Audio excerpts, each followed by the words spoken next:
What's up, YouTubers? This is Eric from Easy Computer Solutions. So I got the LG V20 in the house.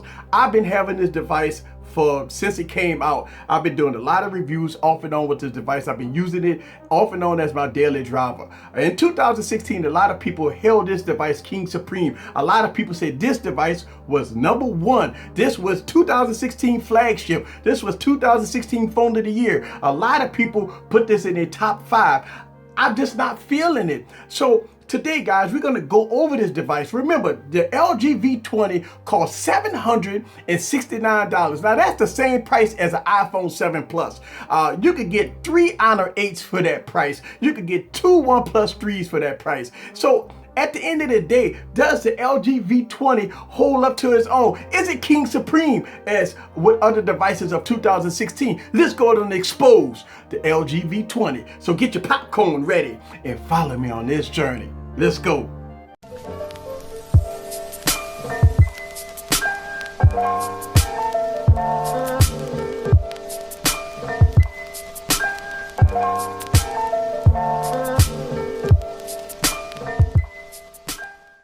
What's up, guys? This is Eric again with another video. So you might say, Eric, why are you so hard on phones? Why am I so hard on phones? It's because, guys, when you're paying a lot of money for devices, of over $500, $600, $700 for a phone, it ought to deliver. And I think the LG V20 has some shortcomings here. So let's expose the LG V20. So let's go over the specs. By now, you already heard the specs: 820 processor, 4 gigs of RAM, all the bells and whistles. In this device, you got a removable back plate here. You got micro SD card support. You got a dual camera system here, and secondary screen right here at the top. All right, so you know all the specs with this device. So let's go ahead and talk about it for a second. Let's go over the build quality. So the build quality is an all metal design, which is, you know, pretty neat, pretty unique. You could love or hate it. I mean, it's a pretty good design. I don't have any issues with that. You do have a removable back that exposes the battery and the SIM card and micro SD card support. So that's a pretty good deal there. Let's go to talk about the screen quality of this device. This is one of my biggest pet peeves with this device is the screen quality. I said it before that the screen quality on here is subpar to bad at best. So let's go down and bring in some devices and so we can see the quality between this Quad HD display and other devices. So let's go ahead and pump this all the way up. All right, so we got this all the way up, and let me go ahead and grab a device. All right, let's grab a few devices here. Let's go ahead and grab the Galaxy S7 Edge.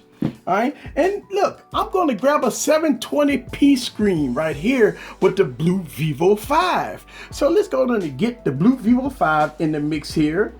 So we got the Blue Vivo 5 and I got the Galaxy S7 Edge.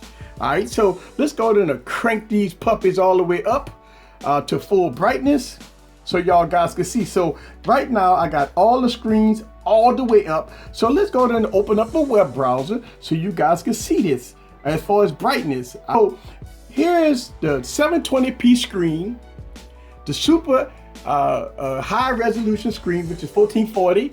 All right, Quad HD, and then you got a Quad HD there. And when you look at this, let's go ahead and blow this up so y'all guys can take a peep at this 720p screen, right? Quad HD screen, right? And we got another Quad HD screen. So when you're looking at this, let's take a peep at this for a second. All right, this is a 720p screen, and look at this. Would you look at that? The 720p screen here looks 3 times better than this Quad HD display. Look at that. Would you look at that?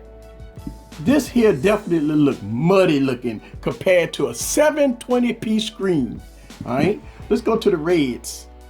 All right, and look at that. It's washed out on the LG V20 versus the Blue Vivo 5. Let's talk about performance for a second. Since I got both of these devices here, I got a MediaTek processor here in the Blue Vivo 5. Well, let's go ahead and open up some apps. Let's go ahead and open up some apps and see which one is king supreme. So let's go ahead and open up some apps here. social media. All right, let's open up Facebook. Right, look at this. Look at this Blue Vivo 5. Open up app first, but it rendered faster on the LG V20. Let's go ahead and open up Telegram. All right, so Telegram opened up faster on the Blue Vivo 5. All right, let's go ahead and open up some more apps here. All right, so let's go ahead and open up Instagram. All right, Instagram opened up fastest on the Blue Vivo 5. All right, let's go ahead on and open up our last app, which is YouTube. All right, so YouTube opened up fastest here on the LG V20. But let's go ahead and do the same thing with a device that's in the same league, right? So let's go ahead and get the Galaxy S7 Edge, and let's go ahead and clear out all apps here, and let's clear out all apps here. All right, let's clear out all apps here. Let's do the same thing here, right? So let's go ahead and open up Instagram. All right, Instagram opened up fastest on the Galaxy S7 Edge. Let's go ahead and open up Telegram. All right, Telegram opened up fastest on the Galaxy S7 Edge. Let's go ahead and open up Facebook. Facebook opened up fastest on the Galaxy S7 Edge. Okay, so for our last app, let's go ahead and open up YouTube. All right, so YouTube opened up fastest on the Galaxy S7 Edge. All right, now since you saw the performance with this device, let me show you some of the benchmark tests with this device. And so let's go down and go over some benchmark tests that I did. Let's go to Geekbench 4 so you guys can take a peep at this. All right, so the Geekbench score here is single core score 1577 and 3991, right? So let me go ahead and go get the Galaxy S7 Edge, and again, let's go ahead and look at some benchmark scores there, 1719 and 4008. All right, so let's go ahead and pull out the OnePlus 3, and let's go ahead and look at the benchmark scores here on the OnePlus 3. So the OnePlus 3 is 1745 and 4145, right? So let me go ahead on and get the Honor 8 here. Honor 8. All right, so the benchmark scores of the Honor 8 is 1712 and 5424. Well, let's go ahead and pull out the Google Pixel and let you see the benchmark scores of the Google Pixel, which is 1543 and 4075. So out of all the flagships, and some that's under the $500 price range, and some is under the $250 price range, the LG V20 has the lowest score, right? The lowest score out of all these devices. It performs exactly the way the benchmark test has it. And this is what I'm talking about. So that is the benchmarking performance of the LG V20. Okay, so let's go ahead and talk about the sound quality. This device is supposed to be toting that it has very good sound. It's saying that it has a quad DAC. But here's the thing. If you have regular headphones like this, or maybe a Bluetooth headphone like this, or you got some LG tones like this, the sound quality is going to sound the same whether or not you have a quad DAC or not. The quad DAC is designed for higher end headphones, and right now a lot of people may not have the headphones, so right now the quad DAC is irrelevant. But what about the external speaker? What about the external speaker? So let's go to test the external speaker. Let me grab another device. Got the OnePlus 3 in the building, right? So let's go on and see who's the best, who's the loudest when it comes down to both of these devices here. So let's go ahead and play some non-copyrighted music so you guys can hear the audio on both devices and see which one sounds the best.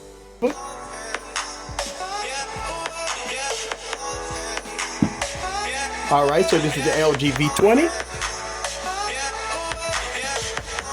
All right, so you guys can hear both devices in action here. We got the OnePlus 3. Let's go ahead and play the OnePlus 3. All right. Wow. So now you got to remember the OnePlus 3. All right, costs $400, right? $450. That's the OnePlus 3, not the OnePlus 3T. All right. Definitely sound better than the LG V20. Wow. All right, so you guys might say, oh God, Eric, you're nitpicking. Listen, this phone costs $800.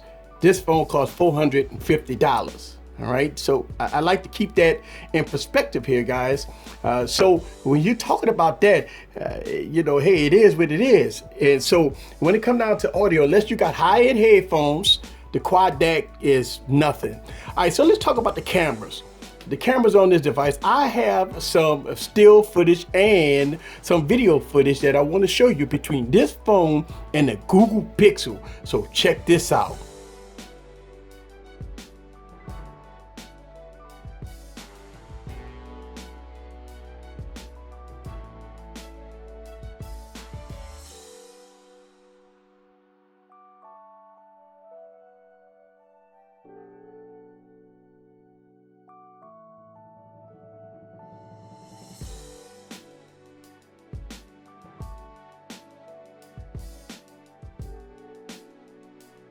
Basic cameras are both devices here. The Google Pixel has the 8 megapixel camera, and the LG V20 has a 5 megapixel camera. All right, so as you saw the footage there between the Google Pixel and the LG V20, you be the judge for yourself. Which one would you prefer when it comes down to photography and video?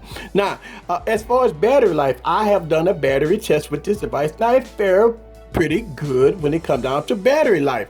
Let me show you a little snippet of the battery test that I did with this device.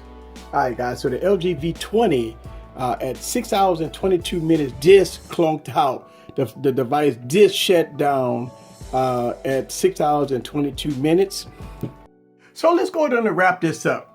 The LG V20 is a 2016 flagship to some people. They held this device as King Supreme.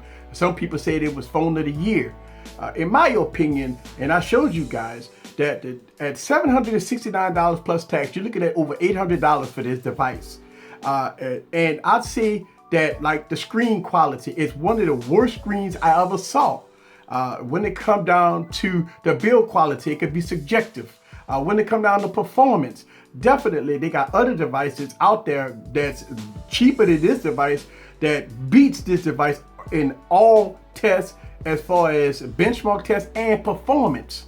But as far as the camera, I mean, you could be, you know, subjective to that. You could be the judge for yourself when it comes down to the camera. The camera, to me, it's okay. It's not one of the best, not the best that I've saw. I've seen a lot better. As far as the audio input, it's pretty good. But as far as the camera itself, it's not King Supreme. I've got plenty of videos on my channel that show this device against, like, stuff like the Galaxy S7 and other devices like that. Leave your questions down below. Let me know what you think about the LG V20, because with my experience with this device, I'm just not seeing what people saying out there that this is the device of the year. I'm not seeing it, and I know a lot of people say I'm hard on devices, but I mean, for $800+, and you got devices like the iPhone 7 Plus at the same price. I mean, you got the Honor 8s, and you have a lot of devices that's under $500 that outperform this, better screen quality, better cameras. I mean, the list goes on. And so at the end of the day, is the LG V20 2016 or even competing with anything in 2017? No, I don't think so. This is Eric from Easy Computers. So just leave a question down below. Let me know what you think about the LG V20. See you guys on the next video. Peace.